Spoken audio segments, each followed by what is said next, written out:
Welcome to Learning English, a daily 30-minute program from the Voice of America. I'm Jonathan Evans. And I'm Ashley Thompson.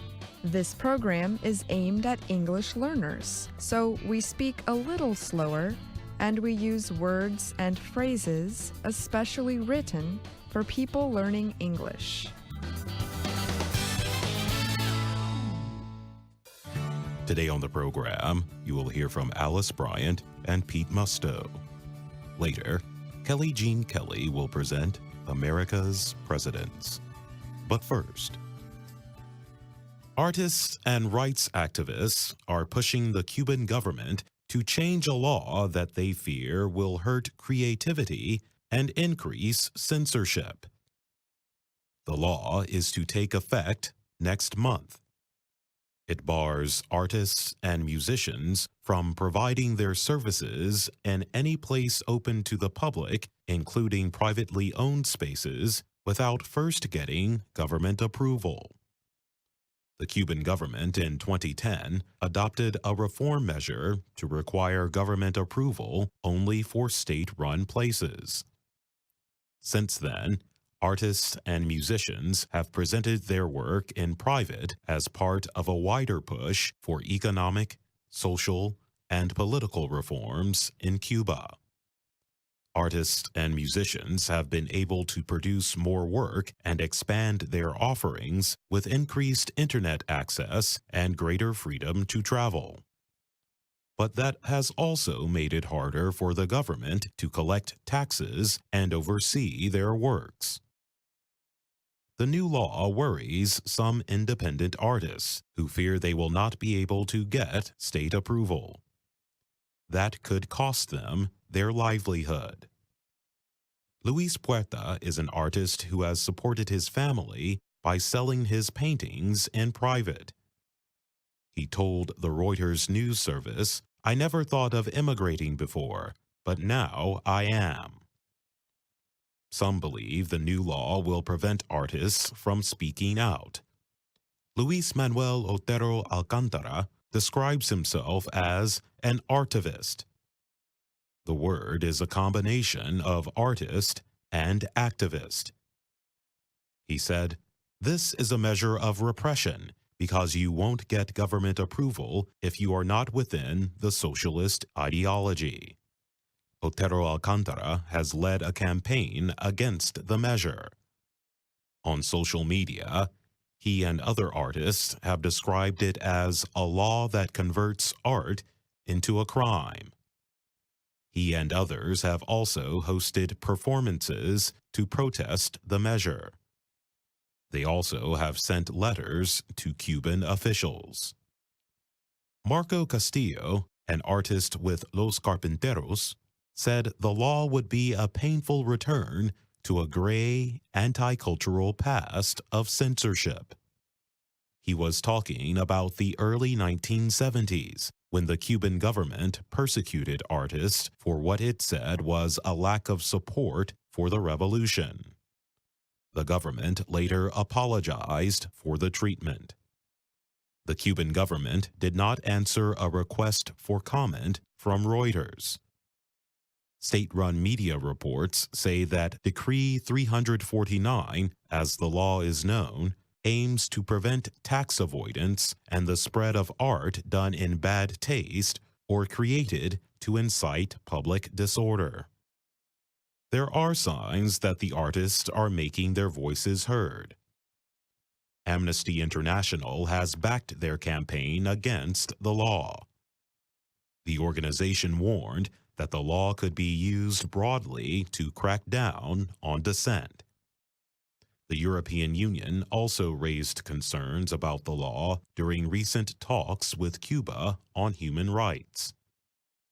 The Communist Party newspaper Granma reported this month that the culture minister would work with artists to revise the law.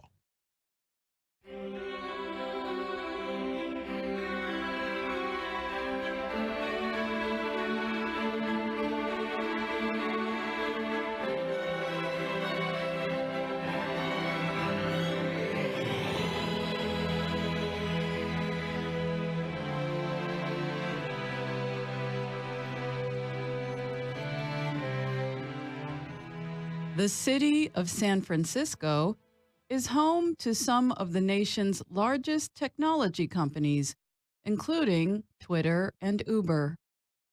At the same time, it has one of the largest homeless populations in the country.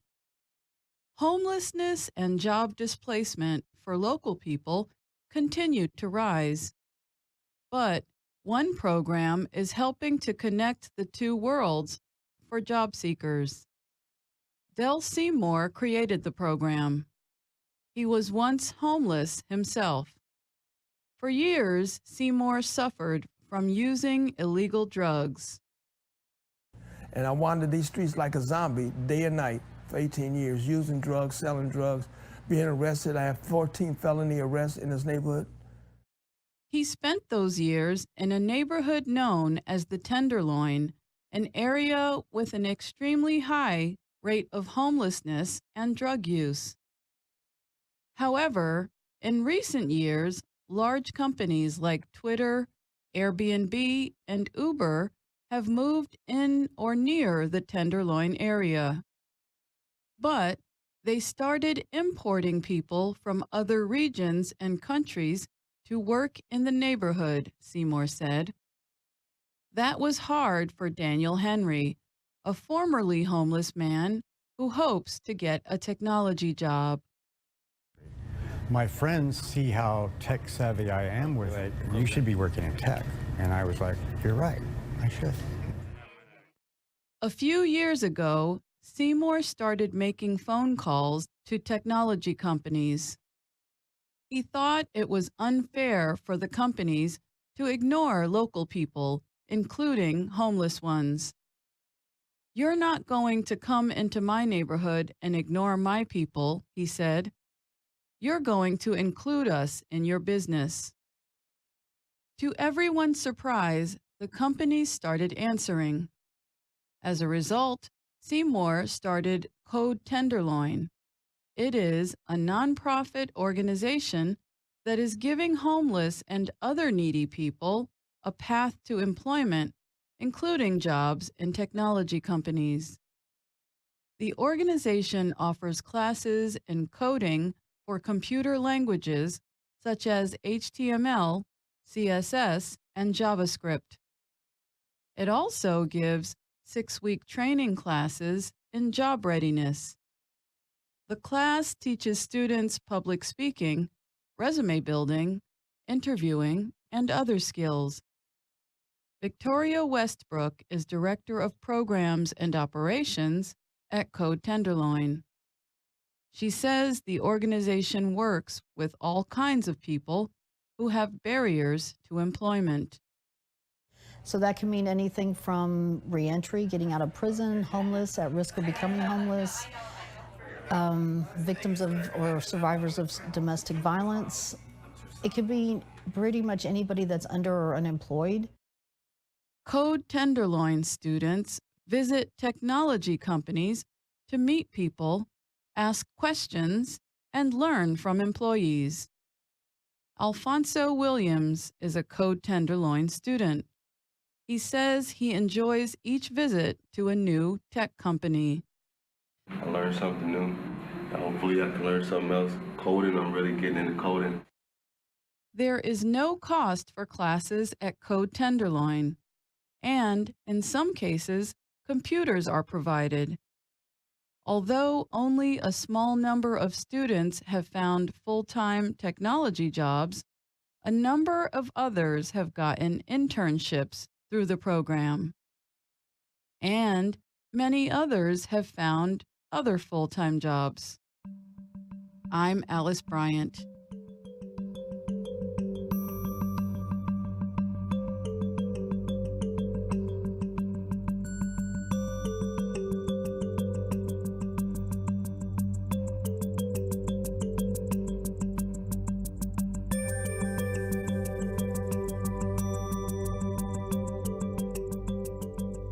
Humans may have been enjoying cacao, the substance used to make chocolate, for much longer than experts had thought.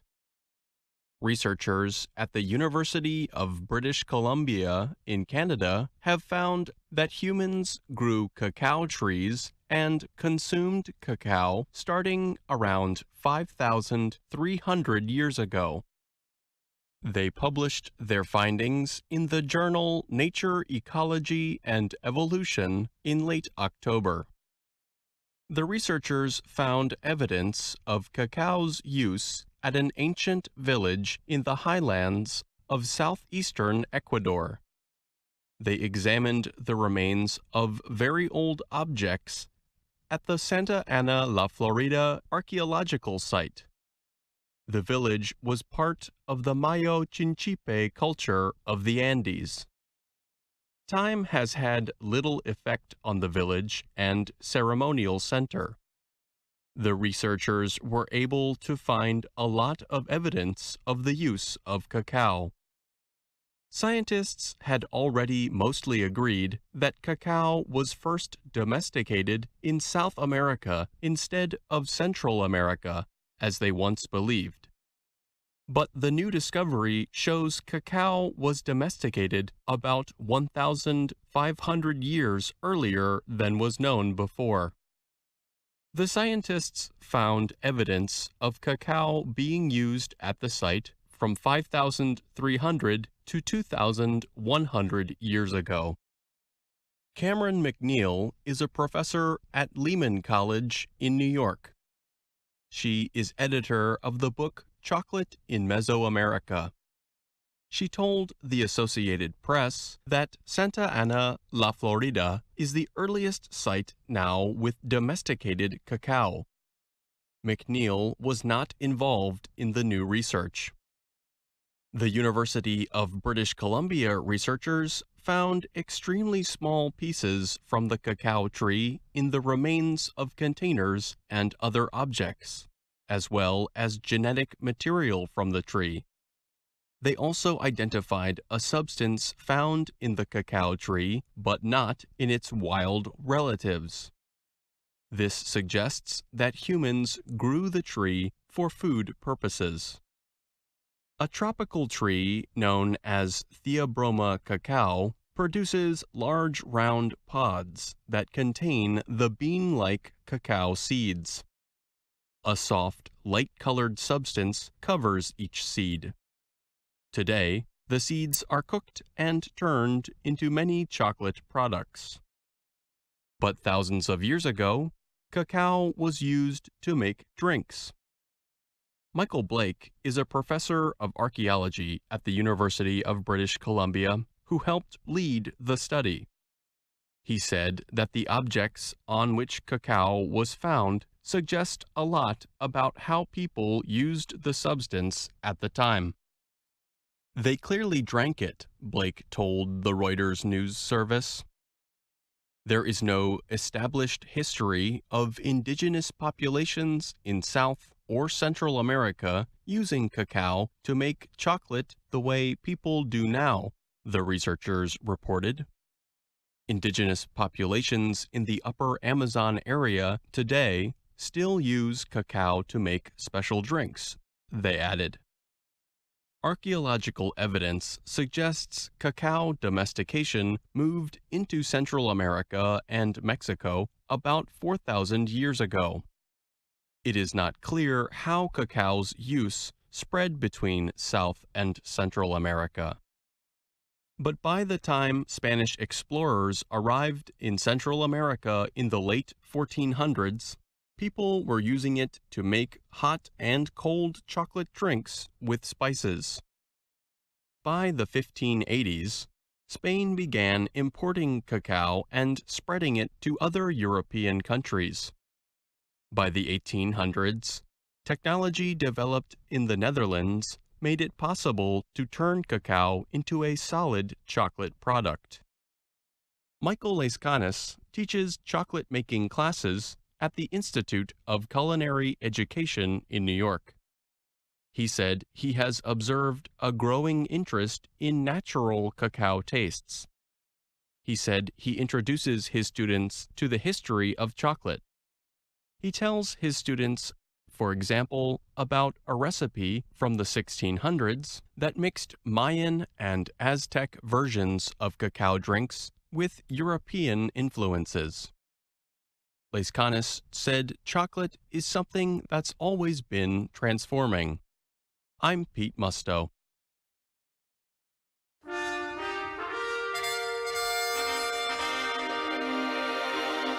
VOA Learning English presents America's Presidents. Today we are talking about Gerald Ford.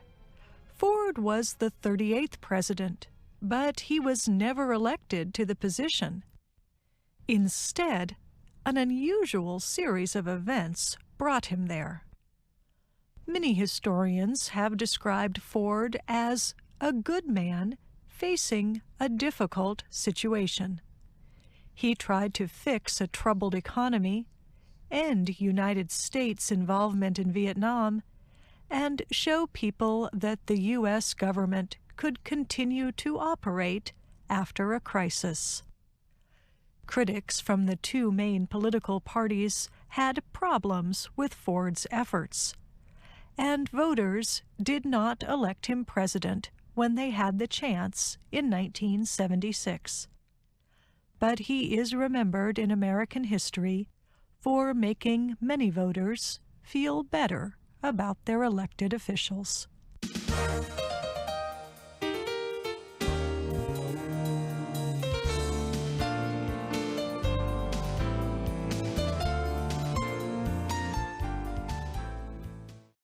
When he was born, the future president was given his father's name, Leslie Lynch King. But the boy's father was abusive. His mother separated from him a short time after their son was born. She asked a court for permission to cancel their marriage. Her request was quickly approved. She and the boy moved from the Midwestern state of Nebraska to Michigan.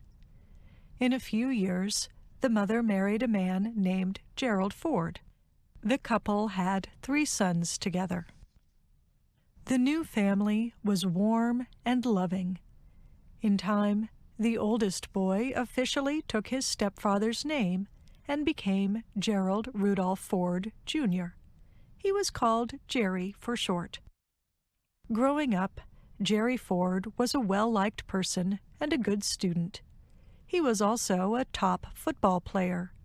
He was named the most valuable player on his team at the University of Michigan.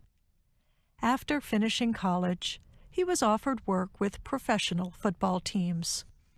But Ford wanted to continue his education instead. He accepted coaching positions for the football and boxing teams at Yale University in Connecticut. In time, he attended the law school there. Ford's path to politics was similar to that of other presidents during that period. He worked at a law office in his home state. He fought in World War II. He married. Ford's wife was Elizabeth Bloomer. Her friends called her Betty. She had been a dancer and worked as a fashion model. The Fords went on to have 4 children. When Gerald Ford was 35 years old, he launched his political career. The Republican Party chose him as its candidate for a seat in the U.S. House of Representatives. Ford was elected to represent his home area of Grand Rapids, Michigan. But unlike many other politicians, he did not move on to the Senate or become governor of a state. Instead, he stayed in the House of Representatives for 25 years. The job of congressman was, in many ways, a good choice for Ford. He was well liked by many voters and other lawmakers. He could help different groups come to agreement. He took increasingly important positions on political issues, and in time became the top person in his party in the House. Ford was a strong supporter of Republican presidents. In the 1968 election, Ford advocated for Richard Nixon.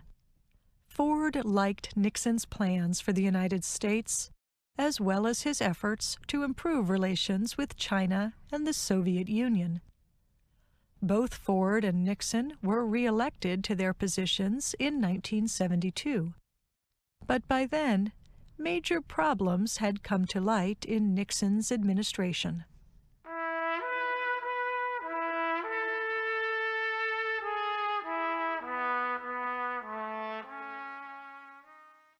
One problem in the early 1970s related to Nixon's vice president, Spiro Agnew. Agnew had been vice president since 1969. 5 years later, officials found evidence that he had accepted money from contractors, both while Maryland's governor and as vice president. In answer, Agnew resigned from the presidency. Normally, voters elect a vice president along with a president every 4 years. But by coincidence, the U.S. Constitution had recently been updated to say what happens if the country needs a vice president unexpectedly. It states that the president has to nominate someone for the position. Then, a majority of lawmakers in Congress must agree. So, in 1973, Nixon nominated Gerald Ford to take Agnew's position. Nixon was not especially close to Ford, but he knew a majority of lawmakers would likely accept him as vice president. They did. However, Ford did not serve in the position long. In 8 months, another unexpected event put him in the Oval Office.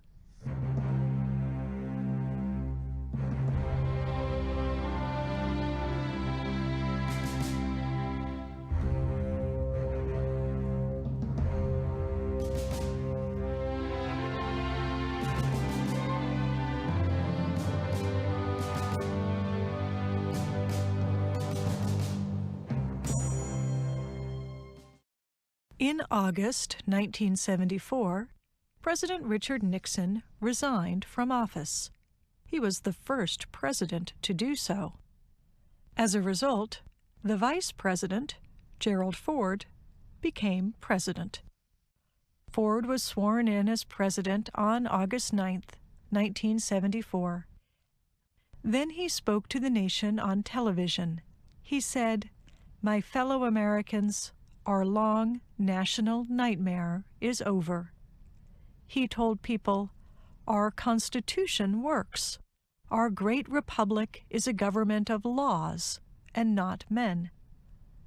The public had understandably lost a good deal of faith in government officials, and especially in Richard Nixon. Ford wanted to reestablish their trust. But a few weeks after taking office, Ford used his presidential powers to pardon Nixon.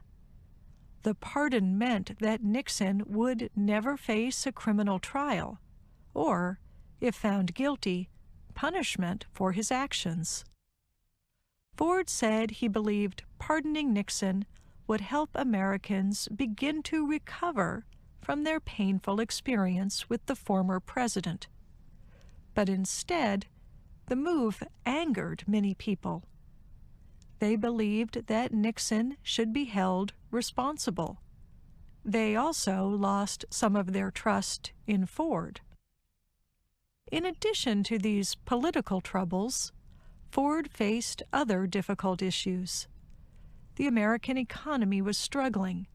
His administration had to deal with unemployment, inflation, and the lasting effects of an energy crisis. The high price of oil imports came at a time when Americans were using more and more gasoline. Ford took steps aimed at improving the economy, but critics said he was not consistent. Some criticized him for increasing government spending and cutting taxes. Others criticized him for reducing government spending and raising taxes. Ford also oversaw the withdrawal of Americans from Vietnam. An earlier agreement had brought a ceasefire to groups in South Vietnam, North Vietnam, and communist forces. The U.S. officially withdrew its combat troops in 1973, but the fighting restarted. Ford asked Congress to approve military and humanitarian aid for the area, but U.S. lawmakers did not approve the full amount, and in time they cut military aid. In 1975, communist forces began to take control of Saigon, the capital of South Vietnam. Ford ordered all remaining Americans in the country to leave, along with any South Vietnamese who were connected to the United States. He said that, as far as Americans were concerned, the Vietnam War was finished. Americans did not appear to blame Ford for the troubling end of the country's involvement in Vietnam, and some recognized that the country's economic and energy problems had started long before he became president. But in general, Ford did not have the support of Congress, and many voters did not forgive him for pardoning Nixon. In 1976, Ford officially campaigned for president for the first time. He won his party's nomination in a close race against Ronald Reagan, the former governor of California. But he lost the general election to the Democratic candidate, who said one of his best qualities was that he did not have experience in the federal government. The argument appeared persuasive to many voters, who still did not appear to be enthusiastic about the government. In the 1976 election, nearly half of all people who were legally able to vote chose not to. Ford left the presidency graciously. He said that, because he had not planned to be president, he was thankful for the unexpected opportunity.